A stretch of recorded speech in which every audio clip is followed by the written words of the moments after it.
Baik, di sini saya akan menjelaskan teknik pengujian anti malaria secara radiolabel hipoksantin.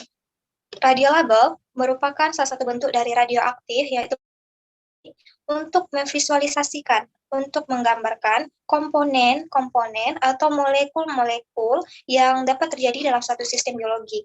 Nah, di mana hipoksantin sendiri merupakan senyawa turunan langsung dari adenin.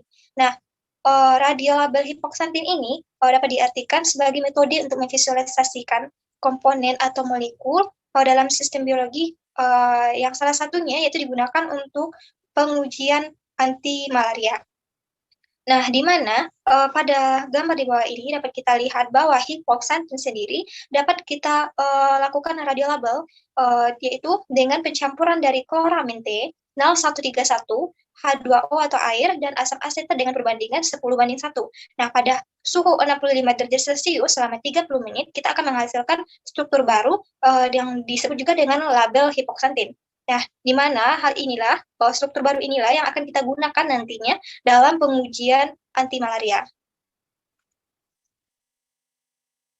Kemudian, metode radiolabel hipoksantin atau biasa dikenal juga dengan uji inkorporasi 3H hipoksantin. Nah, di sini kita menggunakan 3H hipoksantin labelnya. Nah, kemudian di mana pada metode ini kita akan mengamati dari pertumbuhan parasit dari pemakaian isotop hipoksantin. Nah, di mana kita akan memperhatikannya yang tumbuh di dalam kultur. Nah, kemudian dengan mengetahui jumlah penggunaan isotop oleh parasit, nah kita juga akan mengetahui nih yang namanya besaran pertumbuhan parasit di dalam kultur.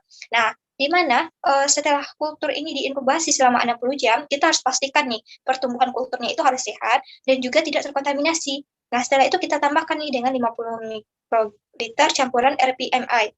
Nah, kemudian dan juga kita tambahkan serum yang mengandung isotop sebesar 0,2 mikrouri.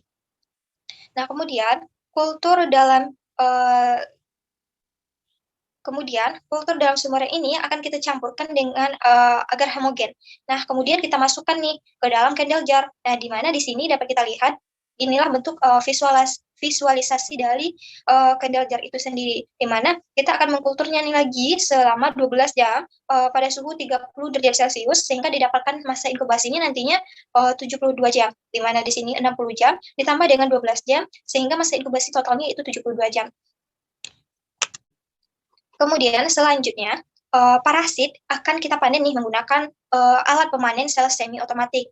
Nah, kemudian akan kita inkorporasi dari radiolabel ditentukan dengan liquid scintillating analyzer, di mana dapat kita lihat pada gambar di samping, di mana inilah bentuk visualisasi dari liquid scintillating analyzer ini.